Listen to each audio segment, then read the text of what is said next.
Hey guys, hey everybody. Be sure to say hello as you hop on.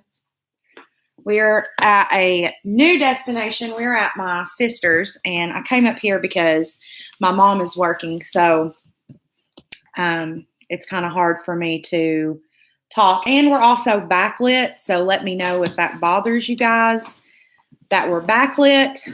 But tonight we are going to have a little bit of a chit chat. So tomorrow I have a video that was pre-filmed. So just want to say that first. Dolly, get down. There is a bunny in this room, and Dolly is losing her mind. And I'm in here too. And Hayden's in here as well. But this video was pre-filmed on Tuesday of last week. And on Wednesday, we found out someone very close to us, we're keeping a lot of information private right now, passed away. And that's as much as I feel comfortable saying. Do you need No. He's a child, so he doesn't know what's okay to say. But anyways, so it's just very surreal that this all happened coming up on my 5 years of sobriety. And also, when I had planned a video in regards to Dancing with the Devil, which if you haven't watched this documentary by Demi Lovato, you have to go watch it.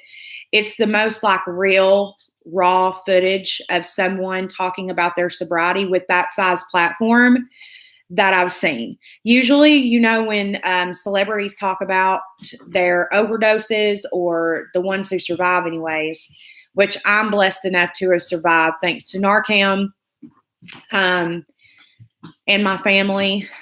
Not everybody gets the chance to tell their story down the road. A lot of times there's nobody there, or people leave them there of the fear of them getting in trouble. So again, I filmed this video on Tuesday after the release of the 4th episode, which there's one more episode coming up. Thank you guys. Hey, everybody. I appreciate you guys being here. And I had planned to do a live tonight with my niece, showing you guys some younger junior bridesmaid / flower girl makeup. But I think I'm going to reschedule that just because it's very heavy on my heart right now to talk about this. And I think that it's something that needs to be talked about. And Hayden is right here next to me. He says hi. Everybody's saying hi. Kim says hi to you, Hayden. Kim? You don't know her. She's one of my subscribers. Would you like to say hello? Hello. I'm going inside. This stinks. Okay, you taking Dolly? Fine, yes. Okay. So I just want to talk about the video that is going to, I'm backlit like crazy. I might move. So I just want to talk a little bit about my journey a little bit more for those of you guys who haven't watched my videos about my journey. I have several videos talking about the beginning, during the process, and the end of my addiction story, but I did not go into depth. However, Dancing with the Devil, the song, I connect with on a huge, huge note. And then after watching the documentary, I now connect with Demi Lovato on a whole different level. Number one, our real dads, biological dads, if you will, are not, we didn't have a relationship with them the way that we want to. Okay. My biological father's still alive. Hers passed away. We just have a lot of things in common. So in 2018, I did know that, of course, she was recording another documentary with YouTube at the time. It was never released due to her overdose. Oh, so sorry. And always here for you. Hope all the kiddos in your family have a happy Easter. Thank you so much. They're all spoiled rotten. They're going to have a fantastic Easter. And we are trying our best with what information we have now found out in regards to what happened. We're just trying to have a good holiday with these kids. As you guys know, and I'm sure with your all's family, last year was completely canceled. So this year we're just trying to spend time as a family. And Get it out of your mouth. what is it? It's a notebook. Oh my gosh. You got it. It's a soft one. Sorry, guys. But for me, Stop doing the work. okay. Can you all please chill? Please. Thank you, Summer. He is adorable. He is very adorable. But for me, I know that when I sat down to record this, the main thing that I wanted to celebrate was my recovery, because 5 years is a huge journey for anyone who has struggled with addiction. I began addiction before Hayden was born. Hayden will be 7 years old this year. And my sister did not find out that she was pregnant with Hayden. She basically found out she was pregnant, having a boy, all in the same day. So it was big news. And I was at like the beginning stages of addiction in my journey.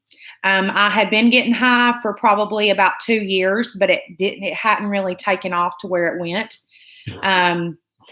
Basically saying I wasn't intravenously using at the time, or doing it any other way but swallowing it. Like, my addiction story goes from one end all the way, like I went from 0 to 60.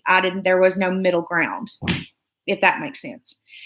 And let me just say that there's trigger warnings all in this live. We're going to be talking about drug use, drug addiction, recovery, all of those things, overdose, all of it. So unfortunately, the news of Hayden being born did not stop me at all. Matter of fact, I got worse. And the thing about it is that it took just being over it. So about a year, almost a year to the day that I got sober, I overdosed. I never really talked about this with anybody in my family up until recently, because I would not come around my family. I would stay far away. I would not come to get-togethers, birthday parties, no phone calls, nothing. I would stay super far away. So I was staying with a friend at the time, a friend in drug addiction, if that makes sense to you guys. And we had been using together. And she had introduced me to intravenous drug use. I've always been terrified of needles. If you know me, I don't even have a tattoo. The only piercing I have is my ears. It's a thing.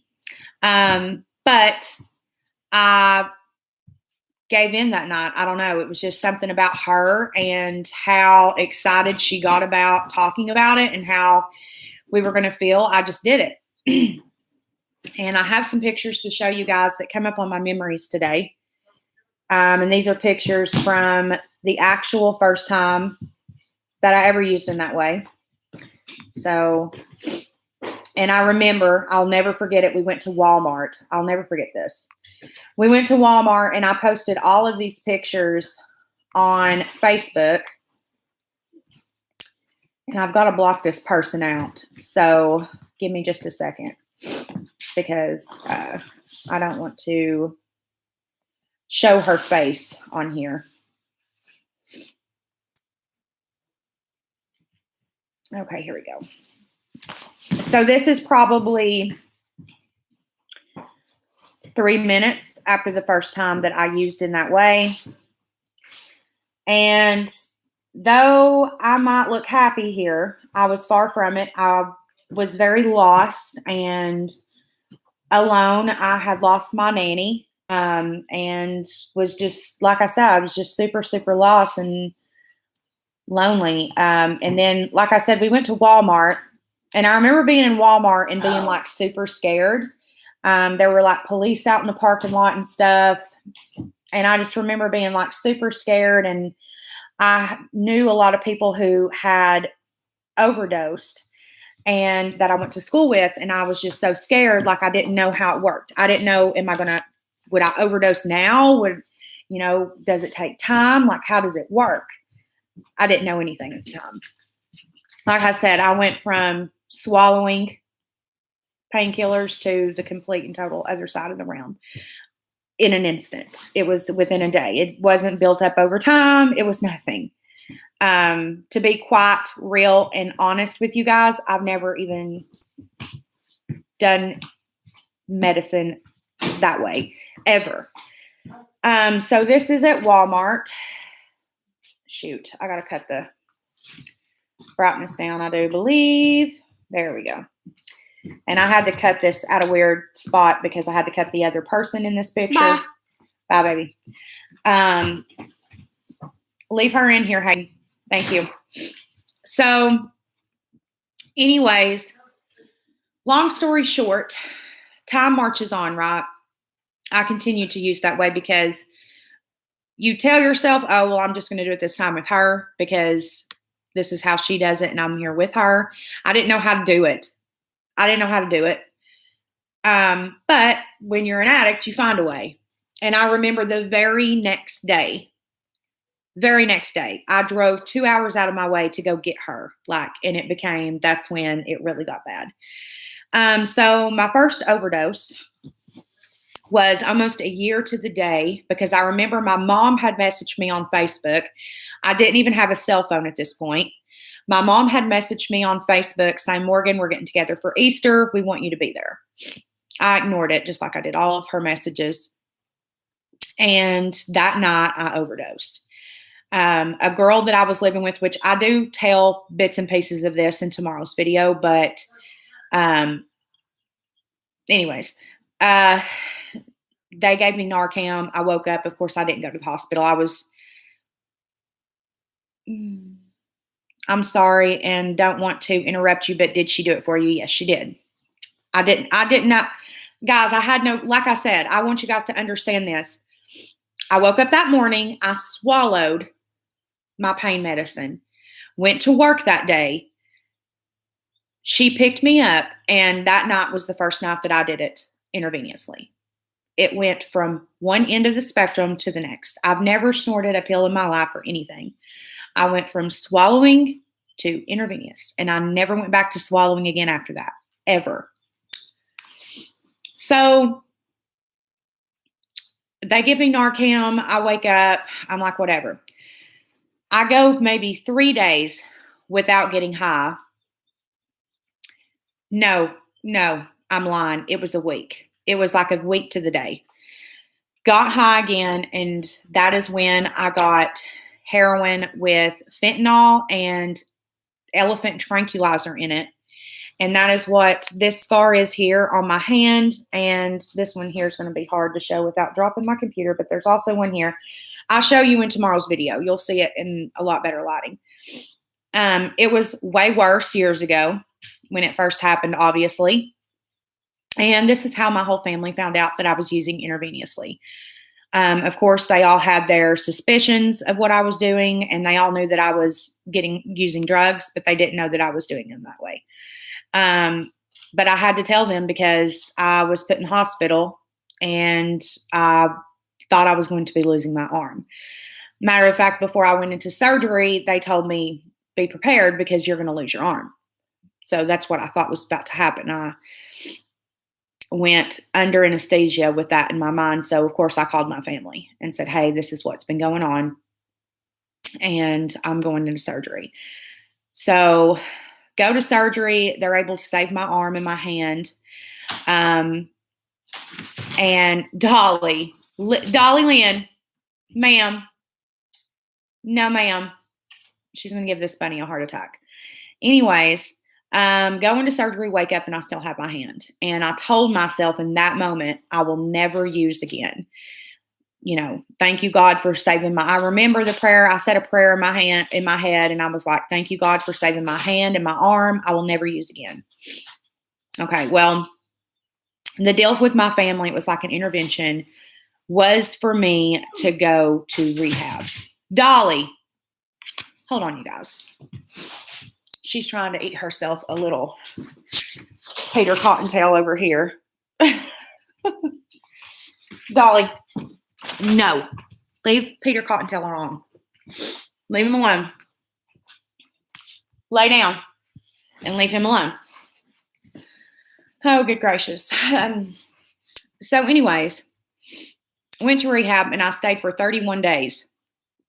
I say 30 days in tomorrow's video, but me and my mom looked at the papers today. I stayed for 31. One day over 30. Dolly? Literally? No.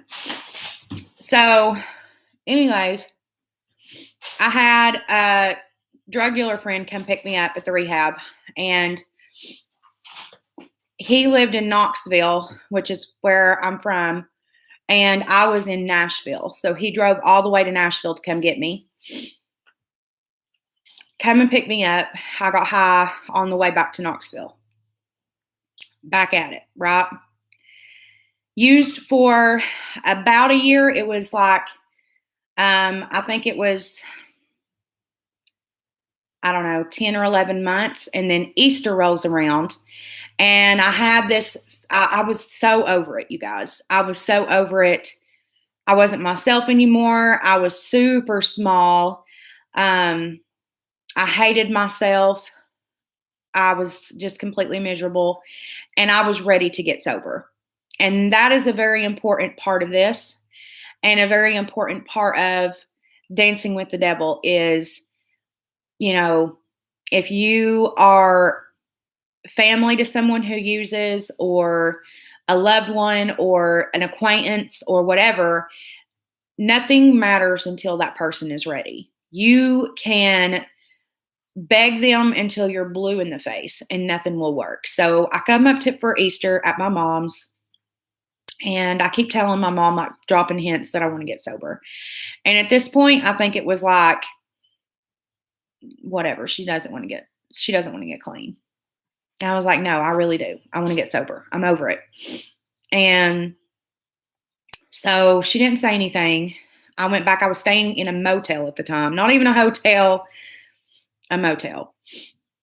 And I was serving at the time, and I was literally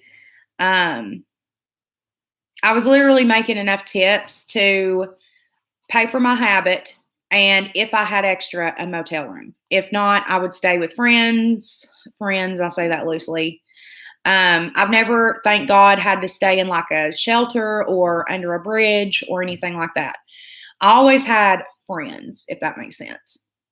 So then that night later, this is so just crazy to even talk about. Later that night,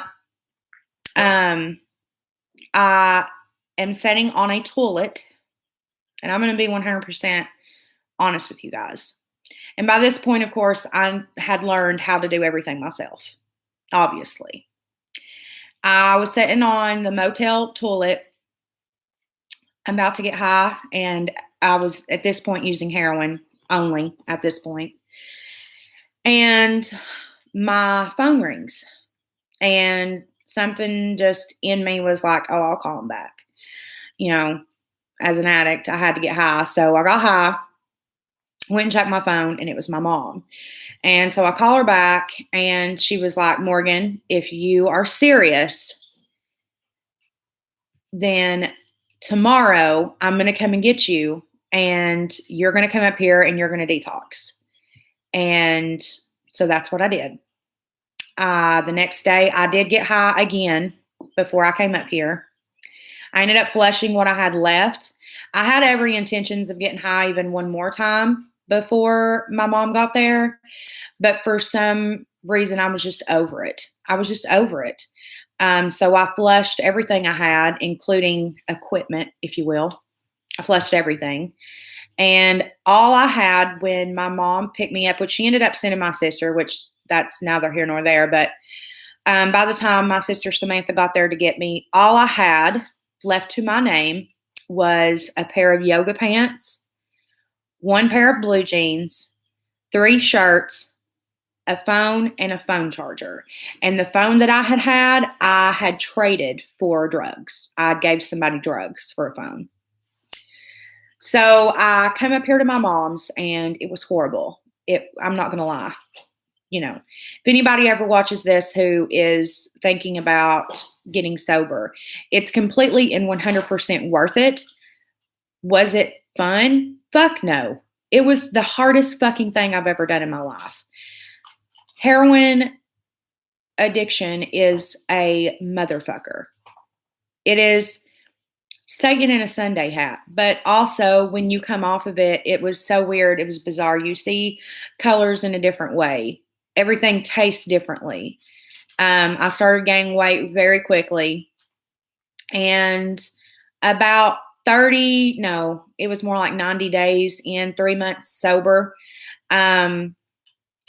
Chris had been working in and out of town with his dad's company. And we had talked, I guess you could say, years before he found out that I was getting high, and he asked me to stop. And I said, I'm not ready. And he said, I love you too much. I can't watch you do this to yourself. And so we kind of stopped talking, but he would always check in on me. He would never help me. I would reach out to him so much when I was in active addiction and asked him for like money or whatever. He would never help me. He got me a motel one time for like a month, but nothing like, he wouldn't give me money, if that makes sense. So he reaches out to me on Facebook and he was like, you look so good. I want to see you, da, da, da. And I was like, I don't know if I'm ready to like hang out right now. Like because my mom lives in a farm town, bitch. There's nothing around here. Okay. And I just felt like I wasn't ready to go back to Knoxville, because literally anywhere in Knoxville, I knew somebody, and I was scared. And I was it hadn't been long enough for me not to be able to walk up to these people's doors, if that makes sense. So I was very scared. And he was like, whenever you're ready, I'm here. And I've known since high school, I want to be with you. Please contact me when you're ready. 48 hours later, that's all I had thought about. And I had talked to my mom, and she was like, if you feel comfortable enough to do it, do it. So we end up going on a date, and he tells me, the reason why I hit you up days ago was because we would have had the weekend. He said, but I'm leaving tomorrow to go to Missouri for a month. So he leaves and goes to Missouri. We talk every single day while he was gone. And the day that he came back, we have been together ever since. And the day that we say that our anniversary is April 24th, because though we didn't get together, we had been talking. And that date is just very special to us. But tomorrow I will be sober for 5 years. I have not touched anything in 5 years, and it is possible. And I just want to put this video out there, even though this has now happened. Even though this has just now happened with our family, I feel like this is a very important thing to talk about, and this is something that means a lot to me. What are you chewing on? Ooh. It means a lot to me, and even though my platform isn't huge, I still want to use the platform that I do have to talk about this, because it is possible, and it's not easy. It's a lot of hard work. It takes a lot of dedication. but you also have to be ready. It has to be something that you want. And, you know, I just want family with loved ones in addiction, or friends with friends in active addiction, etc., to understand that though it's not your fault. Okay? All you can do is love that person, offer the help. Okay? If they turn it down or the help doesn't work, it's not your fault. You tried. And what you have to do is what you have to do. If you have to step away to love them, then that's what you have to do. And if they reach out and say they're ready, if you're in a place to be able to help that person, help them. But what you can do is you can support them. And carry Narcan on you. I say this all the time. If you want to help in any type of way with, you know, addiction in our country, carry Narcan, or in your country. I know some of you guys are in different countries. If you have Narcan there, I'm not sure how that works. Carry it with you. And if you see someone suffering from an overdose, I mean, I've seen videos on the internet of people overdosing in their cars. I've known people who's overdosed on the side of street corners, bus stops. Carry it with you. You might save somebody's life. I know if the girl I was staying with at that time hadn't had Narcan, I wouldn't be here. And maybe anyways, I can't talk about that right now. So let's read some comments because there's a bunch. Let's start up here because I didn't read them. Thank you so much, Kim. It is amazing. It was a lot of hard work. It's still a lot of hard work. Quarantine made it really, really hard. But I'm proud to say that I am still relapse free for 5 years. And that's super, super exciting for me. Thank you, Sama. And I do appreciate everyone saying that you're sorry for my loss. Whenever our family is more comfortable with discussing what's happened, I do plan on talking a little bit more, not in extreme detail of the situation, but just a little bit more. Thank you, Diane, and congratulations on the milestone. Thank you so much. Kim, oh my God, I want to squeeze him. He's so cute. He is the sweetest little boy ever. Always here for you. I hope all the kiddos enjoy. I read that one. Okay. He's adorable. So sorry, I don't want to interrupt, but did she do it for you? Yes, I did let you guys know that, the girl who introduced me to intravenous drug use, she did it for me for the first probably year almost. And literally, how I learned to do it myself was she was irritated one day and she had to go to work. I was already off. That's how we would do it. We would work opposite shifts so we could stay high all day, if that makes sense. So she had to go to work and she threw it at me and said, figure it out, and left. Yeah. Let's see. Definitely have to be ready. 100% agreed. Yes. The person has to be ready. If it's not their choice, you can't force. Hello? No? No, I'm on live. I'm live. Jaden's not with me. Yeah, I'm almost done though. Okay. Bye. My mother. I had some wine. She was like, "You're not showing your ass on live, are you?" Okay. Anyways. Let's see here.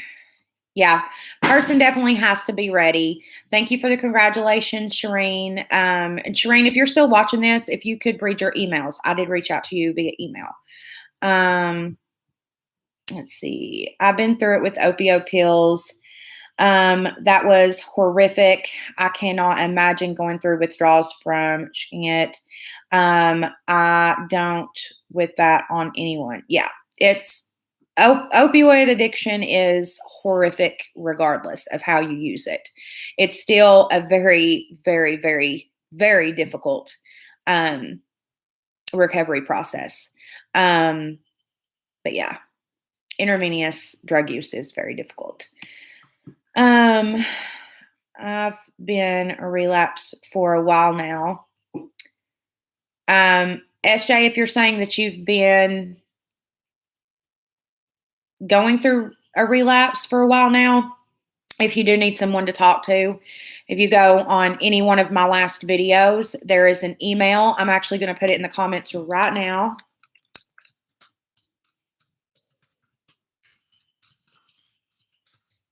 If you ever need someone to talk to, and then if you, let me actually put this in the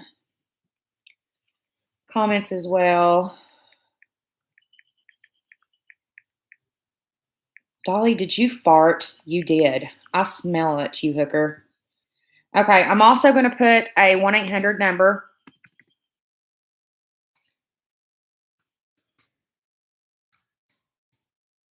It will also be underneath tomorrow's video as well. This 1-800 number is the Drug and Alcohol Addiction Hotline. Those are trained professionals that you can speak to as well. And I wish you all the best, SJ.